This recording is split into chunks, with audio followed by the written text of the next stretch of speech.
So ngayon nandito kami sa McDonald's. Naglakad kami. So it's been a week na nag-ano kami, naglakad. Naglakad at nag-exercise. So merong ano dyan, merong playground, pero yung bibig siya all the way na pumunta kami dito. First time namin dito, nung nakaraan nag-McDonald's din kami, pero ano siya, magkalapit lang sa kabila. Mas maganda siya dito. Ayan. So meron kami nag-hyperlapse. Not for Carnel. Huh? Not for Carnel? Yeah, I told you. 3 years. 3 years? Because it's high, cannot take it. I mean, it's danger. This is safe. Market is safe. Welfare. That's fine. Okay, maganda dito at maraming ano. Pwede, meron ding upuan sa loob kaso pinili namin dito. Either maganda, ano siya, 23, hindi masyadong malamig. So hindi kami nag-jacket pero hindi kami nag-shorts. Pero nagdala kami ng jacket. Yan yung asawa ko. So mga 4 months na kami dito. So par ano naman, naging smooth naman yung journey namin dito at saka ang daming mas marami kaming ginagawa, mga activities on order, and we have to follow up because their screen is down, right? Down? Oh, yeah.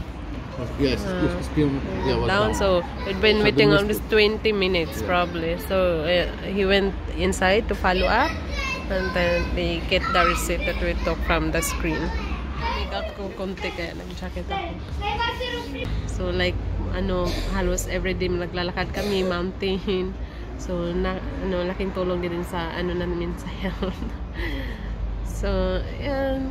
So sana tuloy-tuloy. Yes, yung ako.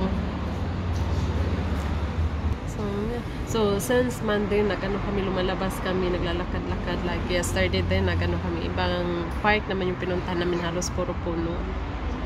Tapos, ang dami ko na ng video i-edit kasi tinapos ko lang yung mga video na ano sa dining living room namin. So, meron pa akong last na video na i-upload this week sa TV. So, pag matapos na yun, so, ano ko to i-upload. So, sana itong video ko din. Dami ko na talagang video na i-edit. Kailangan ko siya i-edit kasi and mag-voice over. Mostly kasi sa ano ko sa video, hindi siya nagsalita, kailangan ko siya mag-voice over, so kailangan ng time na mag-edit. So naano ako sa pag-edit, mag-voice over kasi minsan wala ka sa mood or mawala ako sa topic sa video, kailangan ko pang isipin. Merong mga bata naglalaro kasi Carnel hindi siya pwede. Kaya namin nag-McDo, kami nag-park, dinala namin si Carnel dito. Ayan, ang bagong bagong park na namin, maganda siya. Not park, playground. So, maraming mga options na pwede laruin. Yan. So, medyo malapit lang din sa amin. 30 minutes, I guess, yung lakad. Ayan. Thank you guys for watching. Bye. See you in my next video.